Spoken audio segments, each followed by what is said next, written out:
Ulit tensioner tayo mga tol. Yan, tanggalin natin 4 na bolts. Screw lang yan. Tapos tanggalin natin yan.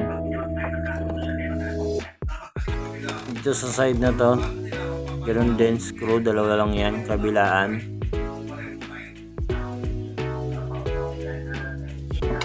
Tapos sa U-box, 10mm, 3 bolts lang yan.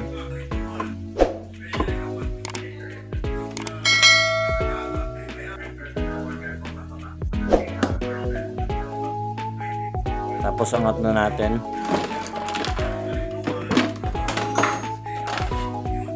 So makita nyo, sundutin muna natin yung clip para dun sa may fuel hose line. Tapos gilid natin. Sabay baklasin natin yung fuel injector. 10mm dun sa may throttle body. Tapos angat natin, release lang natin. Release lang natin onte, tapos takpan natin yung butas na yan para hindi mapasukan ng dumi. Ayan, 10mm ulit para sa tensioner lifter, kabilaan lang yan. So bago nyo gawin to, mag top dead muna kayo dun sa may pulley bago nyo iangat yung lifter, tensioner. Tapos yan, natanggalan natin. So ganun siya kaingay, no? So i-refresh lang natin muna siya.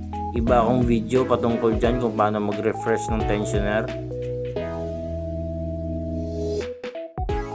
Tapos sa pagbabalik naman ito, kung saan nakaharap yung gatla, doon natin siya iharap sa may coolant banda.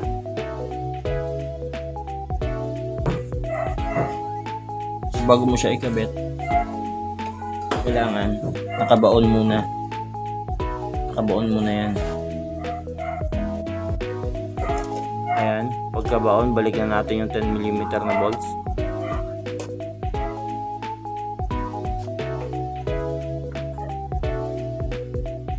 So kung kayo na-experience na parang tunog na typewriter ng motor nyo dito sa may makina banda, baka tensioner na rin yan. So either papalitan nyo na lang ng tensioner o di kaya refresh nyo. So ibalik na natin yung o-ring nya, tapos yung screw sa taas. So ganun lang siya kadali, no? Ililis mo lang yung throttle body, sabay bubunutin mo. Bago mo bunutin, mag-top dead ka muna dun sa may pulley, sa may crankcase. Bakit ba kailangan muna mag-top dead center or TDC bago magtanggal ng tensioners?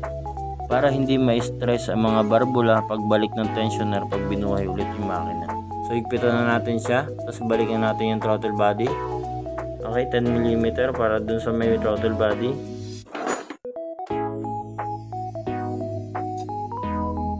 Tamang higpit lang para hindi ma-lost thread.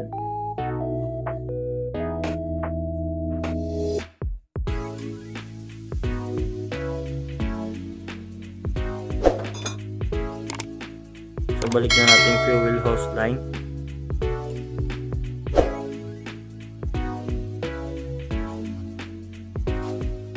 So okay na, buhayin na natin yung makina. Ayan, kung marinig nyo, hindi na siya ganun kaingay.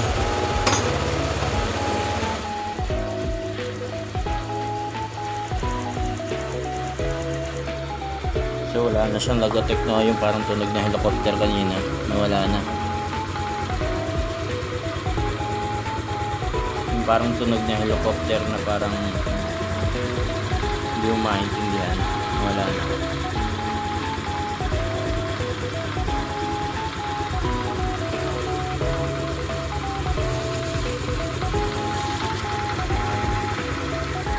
So yun lang. So kung paano nyo kinalas, ganun nyo na ikakabit.